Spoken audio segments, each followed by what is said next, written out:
सभी मित्रों को नमस्कार। प्रस्तुत है जय रंगमंच की प्रस्तुति अभिकल्प एवं भारतीय सिंधु शक्ति के सौजन्य से भारत के फिल्मी इतिहास का सफर प्रसिद्ध रंगकर्मी प्रकाश भाटिया जी के साथ। हिंदी की सबसे पहली फिल्म बनी 1913 में दादा साहब फाल्के ने राजा हरिश्चंद्र साइलेंट मूवी बनाई। लेकिन उससे कुछ साल पहले दादा साहब टोरने ने एक फिल्म बनाई थी, लेकिन उसको हम अथोराइज्ड फिल्म नहीं मानते हैं अपनी, क्योंकि वो 20 या 22 मिनट की फिल्म थी और ये 40 मिनट की फिल्म थी और ये फुल फीचर फिल्म थी राजा हरिश्चंद्र को लेकर। तो 1913 से हमारा सिनेमा का इतिहास शुरू होता है। धीरे धीरे हमारा सिनेमा आगे बढ़ता रहा। उस युग में दादा साहब फाल्के ने और भी छोटी कई फिल्में बनाई, लेकिन जितनी सक्सेस राजा हरिश्चंद्र को मिली उतनी और फिल्मों को नहीं मिली। मैंने राजा हरिश्चंद्र कुछ सीन आर्काइव में देखे हैं किसी की जगह, और दादा साहब फाल्के पे मराठी में बड़ी खूबसूरत एक फ़िल्म बनी थी, उनकी बायोग्राफी, अभी 7-8 साल 5-6 साल पहले, हरिश्चंद्राची फैक्ट्री।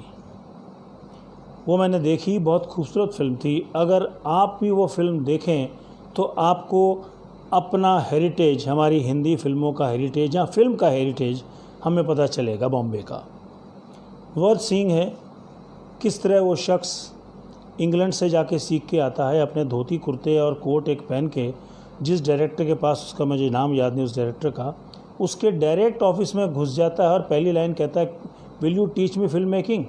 तो वो बड़ा हैरान होता है क्योंकि वो अपनी मीटिंग में बिज़ी था, लेकिन उसकी सिंपलिसिटी को देखकर उसने उसको फिल्म मेकिंग सिखाई और उसका ये रिज़ल्ट आया कि उसने आके राजा हरिश्चंद्र बनाई। अब इस बीच हम धीरे धीरे आगे बढ़ते रहे, लेकिन साइलेंट मूवीज़ कब तक इंसान को पसंद आएंगी? साइलेंट मूवीज़ का दौर इंटरेस्टिंग चार्ली चैपलिन ने तो कर दिया था, बैनर्स लिख के आ जाते थे, लेकिन साइलेंट मूवी काफ़ी लंबे समय तक बांध रखे इतना आसान नहीं था। लेकिन इस बीच लोमियर ब्रदर्स ने बॉम्बे में अपनी टॉकी, पहली टॉकी एक इंग्लिश फिल्म थी, उसको दिखाया था।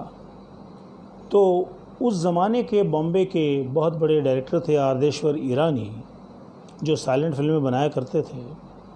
उन्होंने 1931 में पहली टॉकी बनाई, Alam Ara. First talkie film was Alam Ara. पसंद की गई, एक अद्भुत चीज़ थी। और उसके बाद बोलने वाली फिल्मों का चलन शुरू हो गया। लेकिन एक बात आपको बता दूं कि हमारी फिल्म वर्ल्ड को सजाने संवारने में बंगाल का बहुत बड़ा हाथ रहा है। बंगाली लोगों ने जितना काम मेडिसिन में किया है और उतना ही काम उन्होंने फिल्म में किया है। श्री BN सरकार, दादा साहब फाल्के अवार्डी, 1970 में इनको दादा साहब फाल्के इनाम मिला। ये उस ज़माने के बंगाल के एडवोकेट जनरल के बेटे थे। बहुत इन्फ्लुएंशियल और पैसे वाली फैमिली थी। ये बाहर इंजीनियरिंग करने के लिए इंग्लैंड गए। इंजीनियरिंग करने के साथ साथ उनका मुलाकात उनकी एक इंडियन प्लेराइट से हुई। पूरा नाम मुझे याद नहीं, पाल उनको याद है, मुझे पाल करके बुलाते थे। उनके संबंध में वो आए और उन्होंने फिल्म मेकिंग करने की सोची। और वापस जब आए तो फिल्मों के प्रति उनके अंदर, तो उन्होंने, सॉरी मैं गलत बोल गया, पाल के साथ नहीं, इनकी मुलाकात नहीं हुई थी, वो किसी और की हुई थी, उसके ज़िक्र में आएगा। ये इंजीनियरिंग करके वापस आ गए। तो इनको कलकत्ते में एक सिनेमा हॉल बनाने का, क्योंकि सिविल इंजीनियर शायद थे, तो इनको सिनेमा हॉल बनाने का ठेका मिला। इन्होंने उस ठेके को एक्सेप्ट किया और उसी बीच इनका रुझान फिल्म मेकिंग की तरफ गया। इस बीच उन्होंने छोटी मोटी 4-5 फिल्में बनाई और उसके साथ साथ इन्होंने एक टॉकीज़ सिनेमा हॉल की स्थापना की फॉर बंगाली फिल्म्स, और उस सिनेमा हॉल का नाम है चित्रा, जो शायद आज भी है। और मैं बचपन में जब कलकत्ते रहता था, चित्रा में मैंने अपने परिवार के साथ कई फिल्में देखी हैं। तो उन्होंने ये चित्रा टॉकीज़ भी बनाई और एक बहुत बड़ा स्टूडियो न्यू थिएटर के नाम से इन्होंने कलकत्ते में स्थापित किया। अब देखिए, कुछ टर्म्स हैं, हॉलीवुड, बॉलीवुड। आपने टॉलीवुड सुना है? जी हाँ, हॉलीवुड तो ओरिजिनल है। टॉलीवुड कलकत्ते में टॉलीगंज में फिल्में के स्टूडियो हैं, वहीं इनका शायद स्टूडियो न्यू थिएटर एकदम मॉडर्न, उस ज़माने के हिसाब से टॉप टेक्नोलॉजी के लेकर उन्होंने बनाया और उस ज़माने में उसे धीरे धीरे टॉलीवुड के नाम से जाना गया। बॉलीवुड नाम जो है वो बहुत बाद में आया, 1970 के दशक में। उससे पहले फिल्म इंडस्ट्री बोलते थे, बॉम्बे की फिल्म इंडस्ट्री। और बॉम्बे का जो 70 में बॉलीवुड नाम दिया गया, वो कुछ क्रिटिक्स का कहना है कि अमित खन्ना जो कि डायरेक्टर और लिरिसिस्ट रहे हैं, वो उन्होंने इसको नाम दिया था। तो टॉलीवुड, बॉलीवुड और हॉलीवुड, ये हॉलीवुड से बोरोड नेम है, लेकिन टॉलीवुड की हिस्ट्री काफ़ी पुरानी है। तो इन्होंने न्यू थिएटर के नाम से स्टूडियो कायम किया और खुद एक तरह से एग्जीक्यूटिव प्रोड्यूसर बन गए। उस ज़माने के प्रोड्यूस करने लगे और उनका मिनिमम दखल था सिनेमा मेकिंग में, मिनिमम दखल, वो फ्री हैंड दिया उन्होंने। और बहुत टॉप के उस ज़माने के बंगाल के डायरेक्टर्स उनके यहाँ काम करते थे, जैसे पीसी बरुआ, देवकी बोस, नितिन बोस, जो बाद में बम्बई फिल्म इंडस्ट्री में भी आके इन्होंने तहलका जमाया। और बहुत बड़े म्यूज़िक डायरेक्टर्स, आर.सी. बोराल, जिन्होंने सैगल साहब को इंट्रोड्यूस किया, पंकज मलिक, जिन्होंने पहली बार गानों में ऑर्केस्ट्रा का इस्तेमाल किया, और बड़े तगड़े तगड़े एक्टर्स उन्होंने अपने ज़माने में रखे, जिसमें सबसे ऊपर नाम था के.एल. सहगल, पृथ्वीराज कपूर और केन सिंह। आप शायद जानते होंगे, केन सिंह अपने ज़माने के माने हुए विलन थे। केन सिंह एक्टर बनने के लिए कलकत्ता नहीं गए थे, वो शायद वकालत पढ़ने के लिए देहरादून से गए थे अपने पिताजी के कहने पे। तो वहाँ पे अपने किसी रिश्तेदार के यहाँ ठहरे हुए थे, तो वहाँ पे पृथ्वीराज कपूर जी का आना जाना था। तो पृथ्वीराज कपूर जी के साथ उन्होंने इंट्रोडक्शन कराई और उन्होंने कहा, ये मेरा ये है और ये यहाँ पढ़ने के लिए आया है, वकील बनना चाहता है। तो पृथ्वीराज कपूर जी उसके डील डॉल से, केन सिंह जी का डील डॉल बड़ा लंबा चौड़ा था। अगर आपने उनकी आवारा देखी है या चलती का नाम गाड़ी देखी है तो आपको याद आ जाएगा उनका डील डॉल। और बड़ा टिपिकल स्टाइल होता था, हाँ हाँ यूँ करके बोला करते थे। तो सॉरी, तो केन सिंह को वो कहते हैं कि आप एक्टिंग करोगे, क्योंकि आज हमारा एक कोर्ट का सेट लगा हुआ है, आप वकालत तो करते रहना, पहले यहीं वकील बन लो। तो केन सिंह साहब ने कहा चलो ट्राई कर लेते हैं। तो वो वहाँ गए और उन्होंने वहाँ शूट किया और वहीं से वो फिल्मों के होके रह गए। तो वो भी न्यू थिएटर की एक हिस्से बन गए। पीसी बरुआ ने 1932 में देवदास बनाई, जिसमें खुद ही रोल किया था उन्होंने। और 1931 में ही न्यू थिएटर ने बंगाली में पहली टॉकी बनाई, देना पौना। उधर आदेश्वर ईरानी ने आलमारा बनाई, इधर न्यू थिएटर्स ने देना पौना नाम से बनाई। तो पीसी बरुआ जी ने देवदास फिल्म बनाई बाद में पीसी बरुआ ने केएल सहगल को लेके भी देवदास बनाई है, जो कि बहुत खूबसूरत फिल्मों में से एक है और बहुत ही शानदार गाने हैं। जब दिल ही टूट गया आदि उसी फिल्म के। टॉकीज़ आने के बाद हमारे यहाँ गाने प्रचलन में आ गए फिल्मों में। शुरुआत में तो एक आध फिल्म ऐसी थी जहाँ 72 गाने एक फिल्म में हुआ करते थे, लेकिन प्लेबैक नहीं था।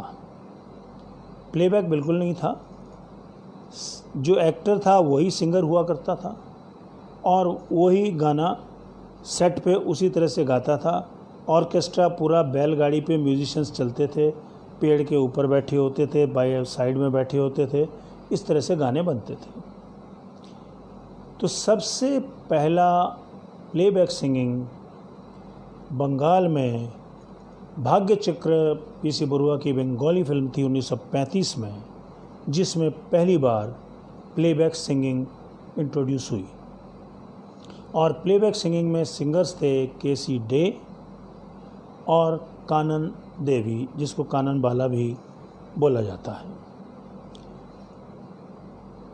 इस तरह से हमारे इसमें ये हिंदी में इसको बाद में इन्होंने किसी और नाम के साथ इस फिल्म को बनाया और धूप छाँव करके बनाया, और उसमें फिर वही कानन बाला उसमें हीरोइन थी और उन्होंने गाने गाए।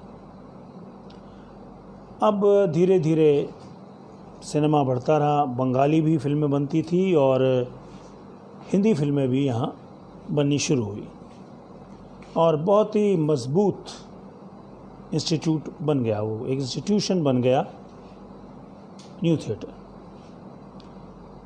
लेकिन इस बीच में बॉम्बे में भी एक मूवमेंट चलना शुरू हुआ। बॉम्बे में मूवमेंट चलाने वाले शख्स थे हिमांशु रॉय, या जिसको हिमांशु राय भी बोलते हैं। हिमांशु राय भी एक बहुत ही ऊंचे परिवार से थे, पैसे वाले। उन्होंने भी कलकत्ते से अपनी लॉ की डिग्री पूरी की थी और उनके पिताजी ने उनको बैरिस्टर बनने के लिए उनको लंदन भेजा। ये देखिए, दोनों का लंदन सहयोग बहुत ज़्यादा था। बीएन सरकार भी लंदन गए थे, ये भी लंदन गए थे, लेकिन बीएन सरकार को शौक़ वापस आके हुआ, इनको वहीं हुआ। हाँ सॉरी, इनकी मुलाकात उन प्ले राइट से हुई थी जो पाल साहब थे। तो इन्होंने उस दौरान वकालत तो बैरिस्ट्री तो की नहीं, लेकिन फिल्म मेकिंग सीखने लगे और छोटी छोटी फिल्में इन्होंने बनाई। और इस बीच इनकी मुलाकात देविका रानी से हुई। देविका रानी चौधरी पूरा नाम, जिसको हम फर्स्ट दीवा ऑफ हिंदी फिल्म्स कह सकते हैं। बहुत ही पढ़ी लिखी, बहुत ही बड़े ख़ानदान से। उनके पिताजी आर्मी में डॉक्टर थे, कर्नल थे। इनके चाचा दो बहुत बड़े बैरिस्टर थे, एक chief justice of Calcutta high court थे और एक चाचा डॉक्टर थे। और इनकी नानी जी की नीस थी, ग्रैंड नीस थी। तो ये टैगोर फैमिली को बिलोंग करती थी। 8 साल की उम्र में ये पहले इनके पिताजी ने इनको इंग्लैंड पढ़ने के लिए भेजा। 20 साल की उम्र में इन्होंने स्कूलिंग अपनी सब पूरी करके ये हिंदुस्तान की, जहाँ तक मैं समझता हूँ, पहली फीमेल एक्ट्रेस थी जिसने राडा से डिप्लोमा लिया था, royal academy of dramatic art, जिसके लिए आजकल के भी एक्टर्स और उस ज़माने के एक्टर्स भी तरसते थे कि जाएं। जो मेरी नॉलेज में है, राडा में देविका रानी के बाद शायद शशि कपूर गए, इस बीच में कोई और गए थे नहीं गए थे, मुझे इसका ज्ञान नहीं है। तो वहाँ इनकी देविका रानी की मुलाकात हिमांशु रॉय से हुई। दोनों एक दूसरे को पसंद करने लग गए और दोनों ने विवाह कर लिया। और एक इन्होंने इंग्लिश और हिंदी में फ़िल्म बनाई। उसमें उस ज़माने में 30s में और किसिंग सीन रखा था, 4 मिनट का किसिंग सीन। वो फिल्म इंग्लिश में इंग्लैंड में रिलीज़ हुई और हिंदी वाली इंडिया में रिलीज़ हुई। हिंदी वाली बिल्कुल फेल गई क्योंकि उस ज़माने के समाज ने एक्सेप्ट नहीं किया कि किसिंग सीन इंडिया में हो, लेकिन इंग्लैंड में वो फिल्म चली। उसके बाद ये दोनों जर्मनी चले गए और वहाँ के बहुत बड़े स्टूडियो में इन्होंने वहाँ ट्रेनिंग ली, फिल्म मेकिंग की, और बाद में इंडिया आए। और इंडिया में आने के बाद हिमांशु रॉय और देविका रानी ने मिलके मलाड में बॉम्बे टॉकीज स्टूडियो की स्थापना की। मलाड स्टेशन के आसपास है, अगर आप बॉम्बे जाते हैं तो देख सकते हैं। तो वहाँ पे उन्होंने या उससे थोड़ा बेहतर उन्होंने एक मॉडर्न स्टूडियो बनाया जर्मन टेक्नोलॉजी के साथ, और अपने साथ जर्मन टेक्नीशियंस भी लेके आए, और उसमें स्पेशली फ्रेंच ऑस्टिन और वर्शिंग। फ्रेंच ऑस्टिन जो है, ऑस्टिन वो डायरेक्टर थे और वर्शिंग सिनेमाटोग्राफर थे। तो वो यहाँ पे आए और इन्होंने फिल्में बनानी शुरू की। टॉकीज़ आ चुकी थी तो कोई प्रॉब्लम नहीं थी, प्लेबैक भी आ चुका था। तो इस तरह से इन्होंने एक स्थापना की, बहुत ही शानदार मॉडर्न स्टूडियो की। और उनके यहाँ एक बड़ी ख़ास बात थी कि नॉन ग्रेजुएट्स को वो नौकरी नहीं देते थे, सिर्फ ग्रेजुएट ही होना चाहिए, चाहे किसी भी लाइन में वो जाना चाहे, एक्टर बनना हो, नॉन एक्टर बनना हो, टेक्निकल में जाना हो, ये ग्रेजुएट होना ज़रूरी है। एक मिनिमम स्टैंडर्ड ऑफ एक्सीलेंस उन्होंने रखा हुआ था दोनों मियाँ बीवी ने, कि दोनों बहुत होशियार, वेल रेड और सब चीज़ को समझते थे। तो वहाँ फिल्में बननी शुरू हुई।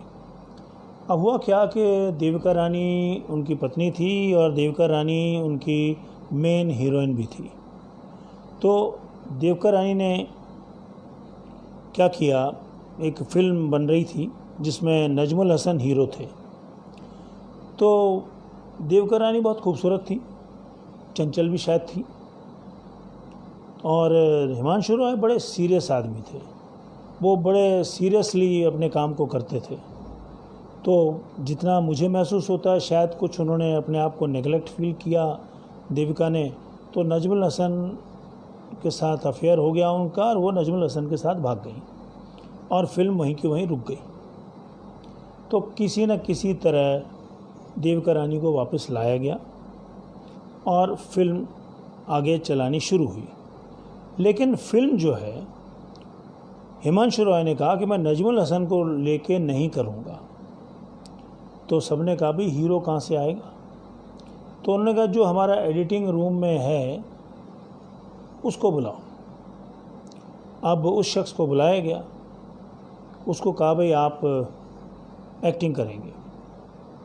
तो उन्होंने कहा सर मैं एक्टर बनने नहीं आया हूँ, मुझे टेक्निकल लाइन ही जाना है, मैं एडिटिंग और कैमरा यही करना चाहता हूँ, और अगर एक्टिंग की आप ज़िद करते हैं तो मुझे थोड़ा सोचने दीजिए। तो वो शख्स थे अशोक कुमार। उन्होंने सोचने का वक्त सिर्फ इसलिए लिया था क्योंकि उस ज़माने में जितने भी एक्टर और एक्ट्रेसेस थे वो यूजुअली पढ़े लिखे नहीं होते थे, वो या तो वेश्याएं होती थी या पिंप होते थे। और अशोक कुमार भी एक बहुत बड़ी फैमिली को बिलोंग करता था। उसके पिताजी ये खंडवा के माने हुए वकील थे, पूरा परिवार वकीलों का था। तो उसने सोचने का टाइम लिया कि अनपढ़ लोगों के बीच में मैं जाऊं। तो उन्होंने वक्त लिया, थोड़ी फिल्में देखी कि जाऊं ना जाऊं। तो इनके बहनों ही शशधर मुखर्जी, जो कि बॉम्बे टॉकीज़ में साउंड रिकॉर्डिस्ट भी थे, और शशधर मुखर्जी यानी कि जॉय मुखर्जी के पिताजी, वो अशोक कुमार, किशोर कुमार, अनूप कुमार के बहनोई, उन्होंने इनको इनकरेज किया कि आप आके फिल्मों में रोल करो, सब देखा जाएगा जो भी होगा। तो वो अपने बहनोई का कहना मान गए और उन्होंने जीवन नैया में रोल शुरू किया। देविका रानी बहुत ही चार्म लिए हुई थी और अशोक कुमार दुबला पतला 22 साल का लड़का, जिसने स्क्रीन पे वैसे तो कोई अपील नहीं किया, लेकिन कुछ लोगों को पसंद आना शुरू हुआ। उसके बाद हिमांशु रॉय ने फिल्म बनाई अछूत कन्या। इसमें अनटचेबल और ब्राह्मण देविका रानी अनटचेबल फैमिली की दिखाई और छुआछूत को लेकर बनाई गई थी, और अशोक कुमार को ब्राह्मण फैमिली उनका विवाह होता है। तो वो एक क्रांति ले आई फिल्म स्टोरी में कि इस तरह की स्टोरीज़ जो हैं आनी चाहिए। तो धीरे धीरे करीब 8 या 9 फिल्मों में देविका रानी और अशोक कुमार ने काम किया और ये सुपरहिट जोड़ी उस युग की बनी। उसके बाद वर्ल्ड वॉर 2 शुरू हुई। वर्ल्ड वॉर 2 शुरू होने से हिमांशु रॉय डिप्रेशन में आ गए। इतने तगड़े डिप्रेशन में आ गए कि वो बीमार पड़ गए और 1934 में इन्होंने ये बनाया था और 1940 में ये गुजर गए। अब देविका रानी अकेली रह गई और देविका रानी ने खुद स्टूडियो की बागडोर संभाली। शशिधर मुखर्जी, अशोक कुमार और सावक वाचा के साथ मिलके। इस बीच बड़ा खूबसूरत एक और किस्सा है। इस बीच 1943 पहुंच गया। एक पिक्चर बॉम्बे टॉकीज बना रहा था किस्मत, जिसमें अशोक कुमार और मुमताज़ शांति रोल कर रहे थे। कवि प्रदीप जी की पहली फिल्म थी और अनिल बिस्वास जी उस ज़माने के माने हुए म्यूज़िक डायरेक्टर, वो उसमें म्यूज़िक दे रहे थे। तो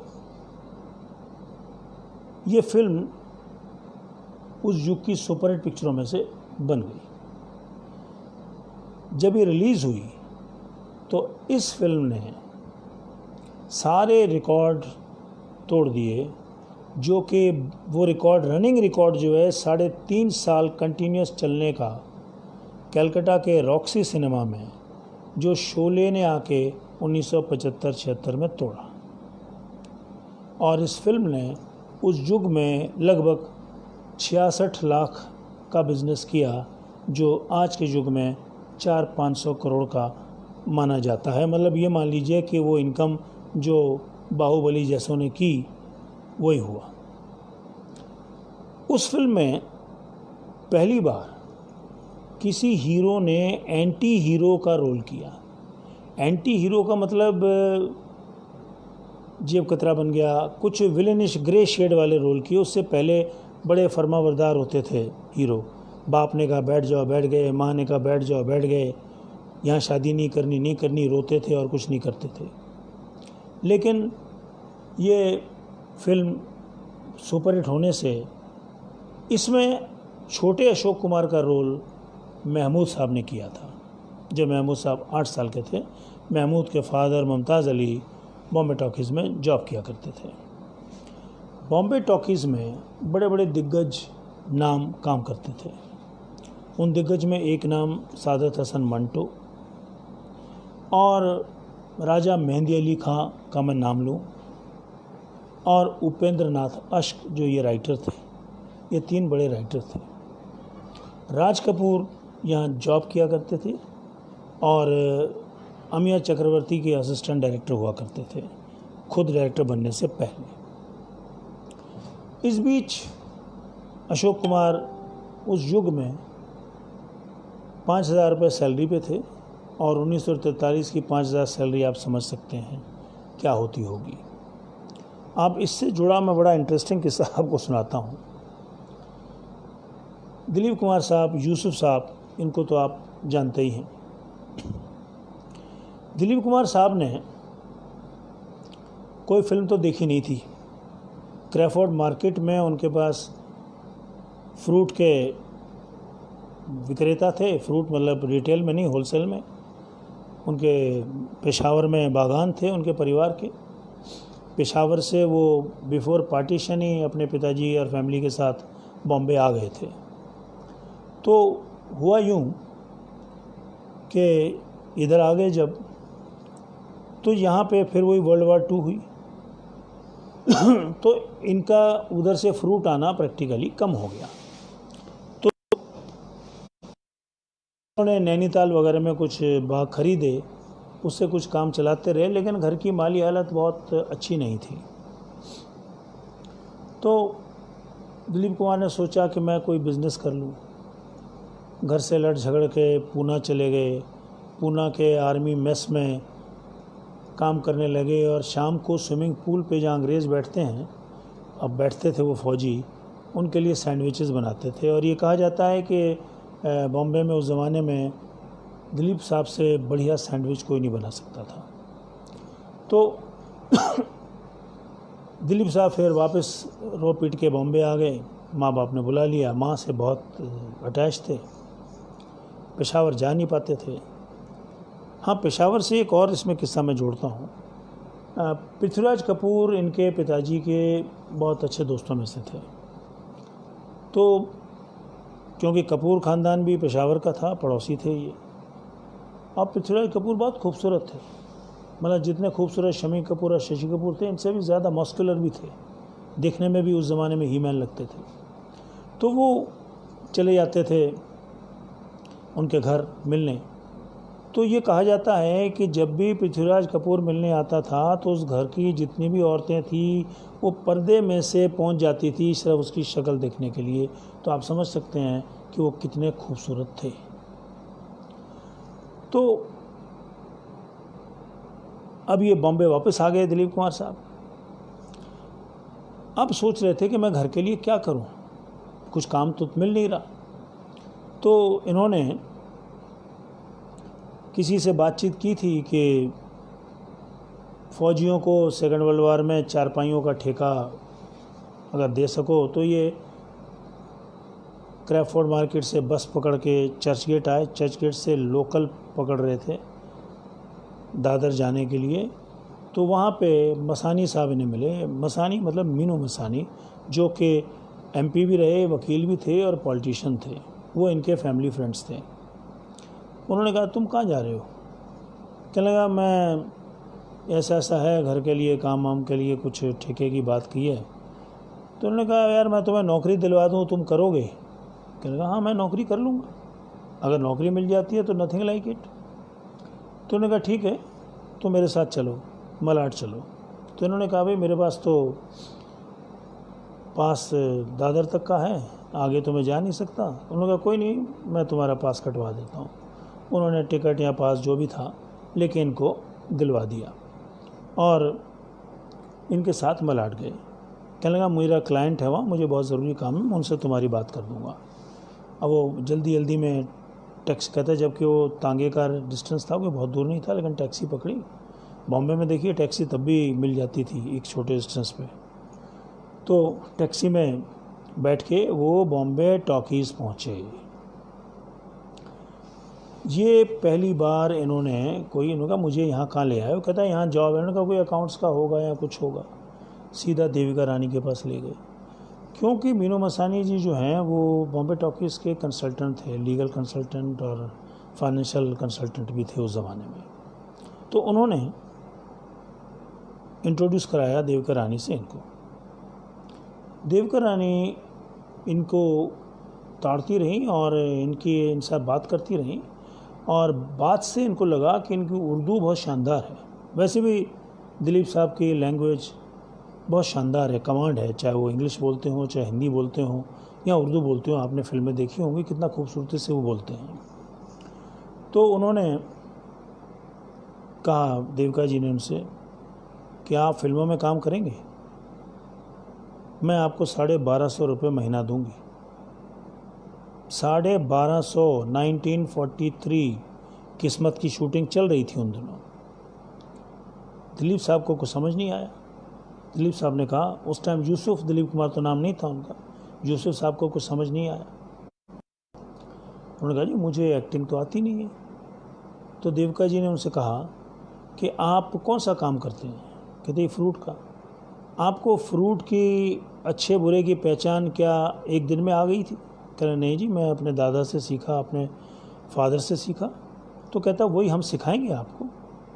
तो आप सोचने लगा जी मैंने तो कोई फिल्म भी आज तक नहीं देखी। मैं तो स्कूल में पंचगनी में पढ़ता था, वहाँ एक आर्मी के ऊपर एक डॉक्यूमेंट्री दिखाई गई थी, मैंने वही फिल्म देखी है खाली। उन्हें कोई नहीं, आप सोच लीजिए, 1250 मैं आपको दूंगी और आप हमारे यहाँ काम कर सकते हैं। अब वापस आए। दिलीप जी के 4-5 भाई थे, उनमें से एक भाई के साथ बहुत अटैच थे। दिलीप जी वैसे ही अपने परिवार से बहुत अटैच्ड हैं। तो वो भाई उनके विकलांग थे, उनके साथ बहुत अटैच थे। तो उनको बड़ी खुशी से सुनाया कि मुझे 1250 का ऑफ़र है। अब फिल्म तो मैं एक्टिंग जानता नहीं, मैं जाऊं या ना जाऊं। अब वो कहने लगा 1250, तुमने सही सुना है? कि हाँ सही सुना है। खाना वाना खा के घर में किसी को नहीं बताया, सो गए। रात को उसके छोटे भाई ने उसको जगाया, दिलीप साहब को। कहते भाई क्या हुआ? मैं तो 1250 के सपने ले रहा हूँ। कहते एक बात बता यार, 1250 ही कहा था या कुछ और कहा था? कहते 1250 ही कहा था जो मैंने सुना है। कहता यार वहाँ तो राज कपूर भी काम करता है। कहता हाँ, तो उसको तो 170 मिलते हैं, वो तो उस दिन बता रहा था हमें। अब दिलीप जी का दिल बैठ गया कि कहीं मैंने 150 तो नहीं सुना। अब कहते हैं दिलीप साहब कि मुझे सारी रात नींद नहीं आई उस दिन।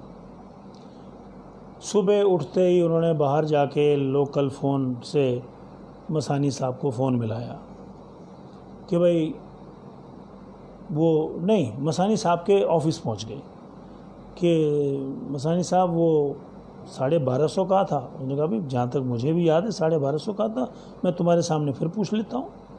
तो उन्होंने फिर उनसे फ़ोन किया देविका जी को और देविका जी से कंफर्म करवाया। देविका हाँ मैंने 1250 का ऑफ़र दिया है।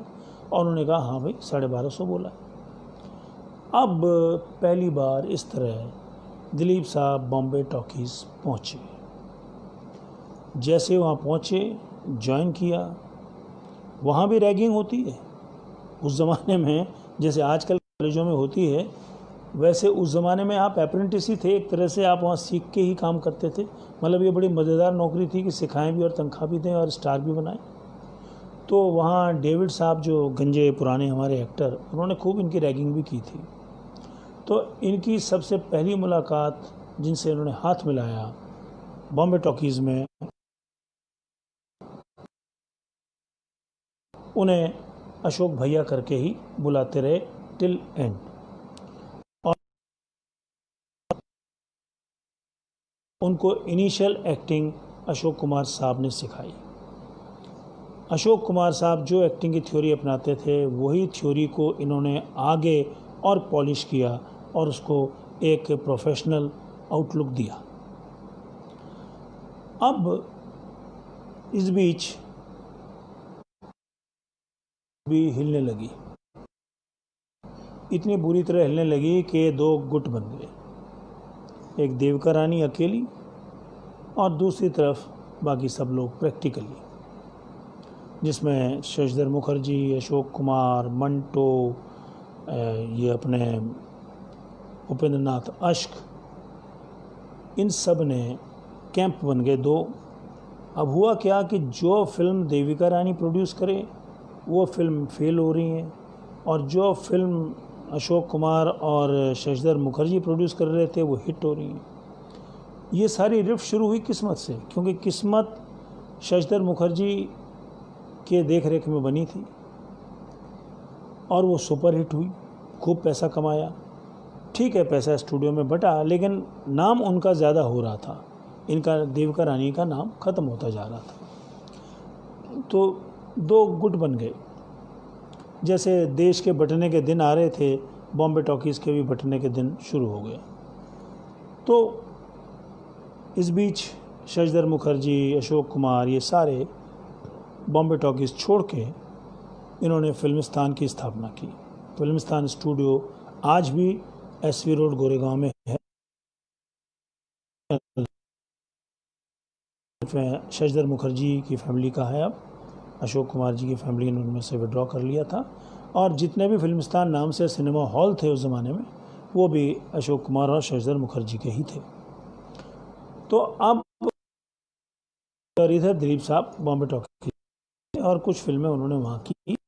अमिया चक्रवर्ती उनके मेन मेंटोर रहे हैं, आज भी चक्रवर्ती के शुक्रगुजार हैं, आज भी शुक्रगुजार हैं कि वो जो कुछ भी हैं अमिया चक्रवर्ती की अच्छे संबंध रहे। बड़े साहब जितने सीरियस एक्टर थे उतने सीरियस इंसान नहीं थे, बहुत मजाकिया इंसान थे, तो कुछ ना कुछ ऐसी मजाक भी कर जाते थे। लेकिन इन सब लोगों में कैमरेडरी बहुत अच्छी थी, मतलब अंडरस्टैंडिंग इतनी खूबसूरत थी कि नहीं होता था इनका। जैसे इनकी ऑटोबायोग्राफी में ऋषि कपूर साहब ने एक चैप्टर लिखा है। ऋषि कपूर साहब की एक फिल्म है दुनिया, जिसमें दिलीप साहब भी हैं, अशोक साहब भी हैं, प्राण साहब भी हैं। प्राण साहब भी बॉम्बे टॉकीज से निकले थे, जबकि वैसे वो लाहौर के थे, लाहौर से वो बॉम्बे आए थे। लाहौर में हीरो थे पंजाबी फिल्मों के और हिंदी फिल्मों के, और उस लोग नहीं लेते, और सबसे टॉप की बग्गी में ही स्टूडियो आया करते थे। अपना कोचवान रखा हुआ था जो बग्गी चलाता था, पीछे बैठ के अपना आते थे। तो बॉम्बे आके इनको जो भी ने और बॉम्बे टॉकीज़ में ही अशोक कुमार के करीब आए, और अशोक कुमार के साथ उनकी केमिस्ट्री सबकी बहुत अच्छी रही।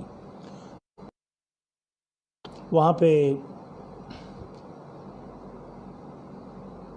शूटिंग चल रही थी दुनिया की। ऋषि कपूर ने बताया कि मेरा दिलीप साहब के साथ सीन चल रहा था। इस भी चर्चे थे कि दिलीप साहब दूसरी शादी कर रहे हैं। तो ये भी आपको याद होगा, एक हवा चली थी, अब थी या नहीं थी वो तो मैं नहीं जानता। तो सेट पे उस टाइम अशोक कुमार भी मेकअप में और प्राण भी मेकअप में थे, और इन दोनों का शूट शुरू हो रहा था। जैसे ही डायरेक्टर ने एक्शन बोला और दिलीप साहब को एक डायलॉग बोलना था, अभी उन्होंने कि अशोक साहब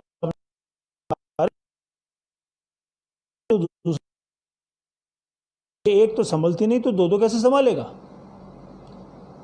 कहते हैं ऋषि कपूर जी कि ये लाइन सुनने के बाद ऐसा सन्नाटा छा गया सेट पे कि अरे ये दादा मुनि अशोक साहब ने क्या कह दिया। दिलीप साहब नाराज़ हो गए तो आज की शूटिंग गई, प्रोड्यूसर की तो हवा निकल गई, डायरेक्टर की हवा निकल गई।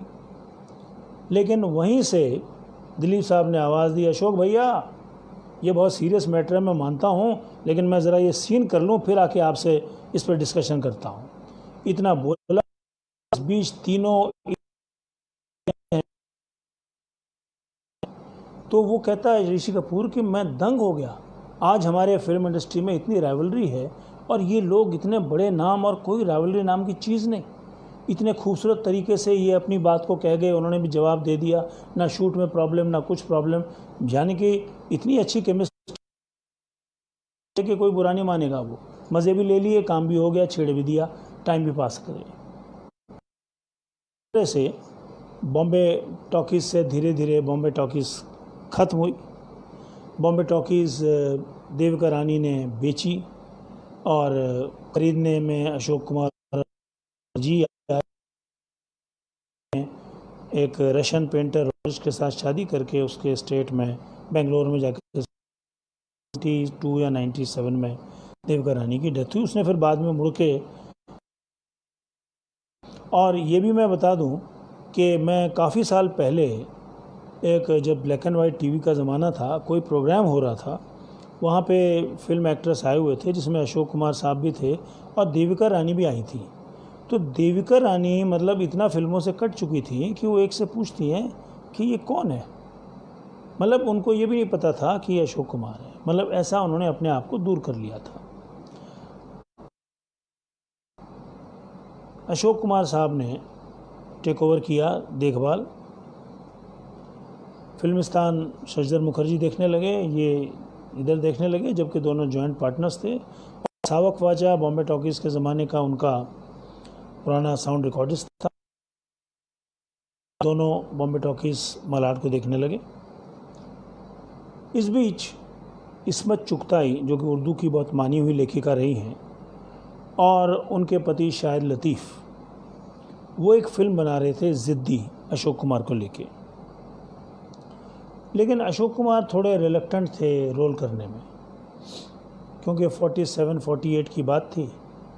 अशोक कुमार थोड़े बूढ़े तो नहीं कहूँगा, थोड़े एज लगने लगी थी, अब वो यंग उतने नहीं लग रहे थे क्योंकि मस्कुलर थे वो। तो उन्होंने कहा देखते हैं। तो इस बीच एक और उभरते एक्टर जिनको हम सब देवानंद साहब के नाम से जानते हैं, उन्होंने प्रभात टाकीज पूना में 1-2 फिल्में की थी जो बहुत कामयाब नहीं हुई। तो लोकल ट्रेन में जा रहे थे तो इसमें चुगताई और शाहिद लतीफ़ वो दोनों इसको ट्रेन में दिखे, तो इसको कहा भाई क्या कर रहे हो आजकल? उसने कहा अभी तो मैं ट्रेन में ही हूँ। कह रहे कल तुम ज़रा बॉम्बे टॉकीज़ आओ, काम है। बॉम्बे टॉकीज़ आके क्या करूँगा? कहते तुम आओ यार, कुछ बात करनी है। ये जो मैं कोट कर रहा हूँ ये देव साहब सिंह या 4 पेज आपको सुना रहा हूँ। उन्होंने आके कहा, पहुँचे वो, शायद लतीफ़ जी उनको कैंटीन में चाय वाय पिलाने ले गए और वहाँ से इंटरकॉम में बात की से और इनसे कहा कि आपको अंदर साहब। ये कहते साहब? कौन साहब? तो जाओ अंदर गए, दरवाज़ा खोला तो सामने अशोक कुमार साहब बैठे। देवानंद साहब उसमें लिखते हैं कि मैं दंग रह गया कि मेरा आइडल मेरे सामने खड़ा है, जिससे मैंने मेरे कॉलेज में जब कंगन फिल्म या बंधन फिल्म की प्रीमियर के लिए आया था और मैंने हाथ मिलाने की कोशिश की थी, हाथ नहीं मिला सका था, वो मेरे सामने खड़ा है और उसी अंदाज में हाथ में सिगरेट का केस ली और सिगरेट को वैसे ही खटखट करके मुंह में डाल रहा है। कहता है मेरे से बोला नहीं जा रहा था। तो कहता है वैसे ही हंसता हुआ उसने मुझे बैठने को कहा। कहता बड़ा रिलेक्टेंटली मैं बैठा। तो कहते हैं मुझे कि तुम मेरी फिल्म में काम करोगे? तो मैंने कहा मैं लाया गया है यहाँ और मेरी फिल्म में काम करोगे, क्या लोगे? कहने लगा मुझे बात होगा। तो इसी बीच शाहिद लतीफ़ अंदर आए और उन्होंने कहा हाँ जी हम आपको उसको ज़िद्दी पिक्चर में लिया। और किशोर कुमार ने पहली बार मरने की दुआएं क्यों मांगूं देव साहब के लिए गाया। वहाँ से वो देवानंद की आवाज़ बने, जो देवानंद जी ने काफ़ी सालों तक उस आवाज़ और रफ़ी साहब की आवाज़ को। इस बीच देवानंद भी स्टार धीरे धीरे बनने शुरू हो गए। लेकिन देवानंद साहब के साथ जो सबसे इंटरेस्टिंग चीज़ थी कि वो इकलौते ऐसे शख्स थे जिन्होंने फिल्म इंडस्ट्री में कदम रखने के 3 साल के अंदर ही अपना प्रोडक्शन हाउस खड़ा कर दिया, नवकेतन।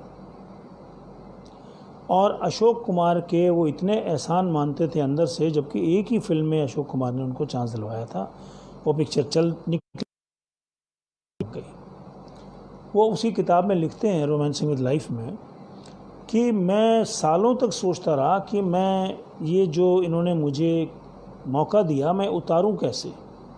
कहता उनको कोई ज़रूरत नहीं है, वो खुद इतने महान हैं, लेकिन अल्टीमेटली उनको मौका मिला और उन्होंने 1967-68 में जूल थीफ में उनको रख के वो मौका, वो मानते थे सर पे एहसान, वो उन्होंने उतारा, एक इज्जत, एक रिगार्ड। और मैं आपको ये बता दूं, शुरू की जो फिल्में हैं जब उन्होंने हीरो बने थे उनको छोड़ दें, तो अशोक कुमार जब कैरेक्टर एक्टर भी बने तो टाइटल्स में सबसे ऊपर नाम अशोक कुमार का ही होता है।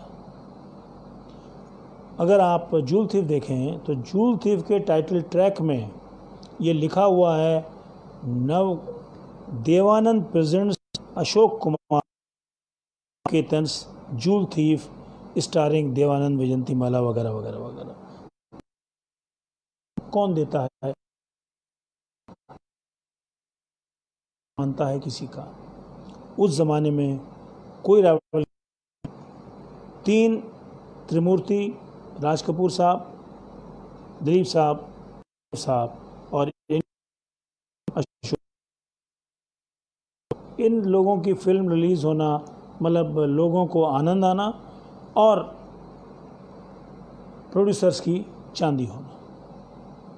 अशोक कुमार साहब, लता मंगेशकर है कि अशोक कुमार, मोतीलाल साहब और बलराज साहनी जी ने, इन्होंने हिंदी सिनेमा की स्क्रीन को एक डिग्निटी दी जो डिग्निटी उससे पहले नहीं थी, एक ग्रेस दिया, और ये हम सब जानते हैं। और आज हम जो भी एक्टिंग देख रहे हैं, चाहे वो बच्चन साहब करते हैं या कोई और कर रहा है या खन्ना एक्टिंग है, इसकी शुरुआत अशोक कुमार साहब ने की थी नेचुरल स्टाइल एक्टिंग करने की। जैसे हम बातचीत करते हैं वो वैसे ही एक्टिंग करते थे। और अशोक कुमार साहब ना कि सिर्फ अच्छे एक्टर थे, पहले सुपरस्टार थे। कुछ लोग कहते हैं जी राजेश खन्ना सुपरस्टार हैं, लेकिन हर युग का एक बादशाह होता है। अपने युग में अकबर था, फिर औरंगज़ेब भी आया, फिर और भी आए, इंदिरा जी भी आई, आज मोदी जी हैं। तो हर युग में एक बादशाह होता है। तो ये पहले बादशाह थे हमारे उस युग के, जिनको हम सुपरस्टार कह सकते हैं। उस ज़माने में वर्ड यूज़ अब फ्रीक्वेंटली यूज़ होता है। जब हिंदी सिनेमा के 100 साल, इंडियन फिल्म्स के 100 साल पूरे हुए, तो मुझे एक बात का बड़ा अफसोस है कि जब मामी मुंबई फेस्टिवल फिल्मों का हुआ 100 साल पूरे करने में 2000, जितने भी हमारे आज के टॉप स्टार्स और प्रोड्यूसर डायरेक्टर्स जो भी मौजूद थे, अशोक कुमार साहब का किसी ने नाम नहीं लिया। अशोक कुमार साहब के नाम से कोई भी बॉम्बे में नहीं है, जबकि जॉय मुखर्जी जो कि उनके भांजे हैं उनके नाम से है, प्रदीप कुमार के नाम से है, लक्ष्मीकांत जी के नाम से है, और कईयों के नाम से है। और अशोक कुमार जी की जो वो भी आज एक अशोक कुमार टावर्स के नाम से बिल्डरों को दी गई है, और उसमें उनका परिवार जो है, वो जो हैं बेटियां, और वो देवन वर्मा उनके दामाद थे। वो अशोक कुमार जी के बारे में कहते थे कि मेरे ससुर जी कहते हैं कि talent can give you chance, behaviour will give you films for ages. तो ये जो आप यंग कमिंग भी अगर कोई एक्टर सुन रहा है तो ये ध्यान में रखें, ह्यूमिलिटी बहुत ज़रूरी है कुछ भी करने के लिए। तो हमारा पास्ट कितना स्ट्रांग रहा है, धीरे धीरे सब आगे बढ़े हैं, लेकिन आज भी हमारे पास कितने भी एक्टर हैं, लेकिन आज भी दिलीप कुमार एंड आफ्टर दिलीप कुमार, मतलब अमिताभ बच्चन साहब भी बहुत बड़े एक्टर हैं, लेकिन वो भी यही कहते हैं कि हमारे को अगर याद किया जाएगा तो बिफोर दिलीप कुमार और आफ्टर दिलीप कुमार ये कैसे एक्टिंग होती थी। क्योंकि अशोक कुमार जी और बलराज साहनी जी ने दी, लेकिन उस डिग्निटी को बिल्कुल आगे पूरी तरह से स्थापित जो है वो दिलीप साहब ने किया। दिलीप साहब ब्रांडों को स्टडी करके सीखा है। इनिशियली उनको मेथड एक्टिंग अशोक कुमार साहब ने सिखाई थी, लेकिन साहब मेथड एक्टिंग के रूडिमेंट्स लेते थे, बहुत डीप में नहीं गए थे। दिलीप साहब बहुत डीप में जाके करने लगे। तो आज हमारी हिंदी इंडस्ट्री जो है वो शुक्रगुजार होनी चाहिए, खूबसूरत टेक्निक और दूसरी चीज़ें ईजाद की। मतलब प्लेबैक सिंगिंग हमारे यहाँ बॉम्बे में किसी ने नहीं सोचा जो आर.सी. बोराल साहब ने सोचा।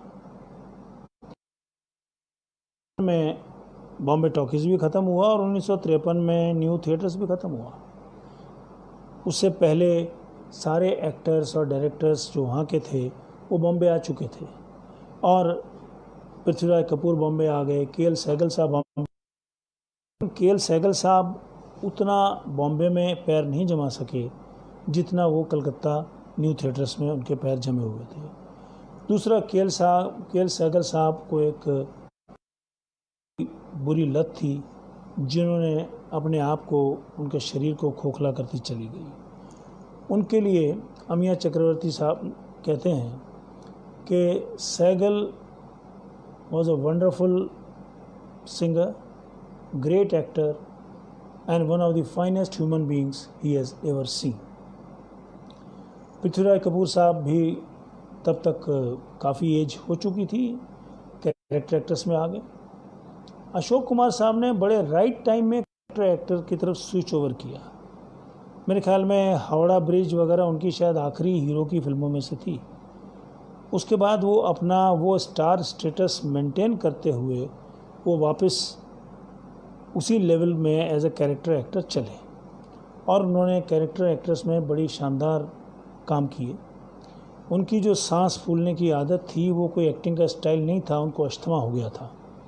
क्योंकि जब मैं स्कूल पढ़ता था तब उनकी फ़िल्म आई थी मेहरबान, उसमें एक उनको सिगरेट छोड़नी थी, तो वो सिगरेट उनको ये दिखाना है कि आपने गरीबी आ गई, सिगरेट वगैरह सब छोड़ दी, चेन स्मोकर थे, तो वो सिगरेट को कैसे छोड़ें, क्या करें, उठाऊं ना उठाऊं, अस्थमा हो जाता है। तो इन्होंने उस शूटिंग के दौरान क्या किया कि सिगरेट पीते थे, गर्म पानी पीते थे, फिर उसका बर्फ़ का पानी पीते थे कि मेरी वो खड़खड़ाती वो आवाज़ है सिगरेट पीने वालों की जो छोड़ने पे आ जाती है। तो अनफॉर्चुनेटली वो चीज़ उनको दमा दे गई। तो मैं समझता हूँ कि आज इतना काफ़ी है, 5-6 मिनट रह गए हैं। अब मुझे सबसे पहले आप लोगों का धन्यवाद भी करना है। करीब 30-32 लोग जुड़े, यही काफ़ी है। कोई सब्जेक्ट ऐसा ही है, 30-32 से ज़्यादा लोग आजकल कहाँ जुड़ते हैं। तो मैं उम्मीद करता हूँ कि आप लोगों को ये मेरा छोटा सा लेक्चर पसंद आया होगा। शायद आप लोगों को पता भी हो, शायद कईयों के लिए नया भी हो, ये सब आपके ऊपर है। तो मैं पर्सनल लेवल पे जितने भी नाम हैं, मैं पद्मा भाटिया जी को नमस्ते, शंकर मूलवानी जी को नमस्ते, अनिल माखीजान जी को नमस्ते, दीपक गुरनान जी को तो 2 नमस्ते, क्योंकि उन्होंने ही मुझे यहाँ आने के लिए प्रेरित किया। और जितने भी लोग थे मैं उन सब का शुक्रगुज़ार हूँ और मैं पर्सनली सबसे कांटेक्ट करके धन्यवाद करूँगा। मुझे आपसे बात करके काफ़ी आनंद आया और मैं उम्मीद करता हूँ कि आपको भी आनंद आया होगा। दीपक जी, मैं क्लोज़ करूँ?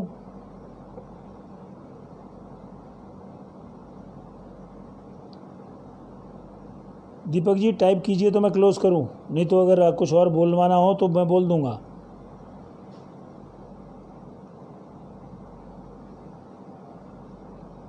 मुकुंद दिगंकर जी, आपका भी धन्यवाद, आपने शायद अभी ज्वाइन किया। ठीक है दीपक जी, बहुत बहुत धन्यवाद दीपक जी आपका और आप सबका भी। बंसी जी धन्यवाद। मैं अभी इसको क्लोज़ करता हूँ। Thank you very much. Wish you best of health, stay safe, stay home, good luck.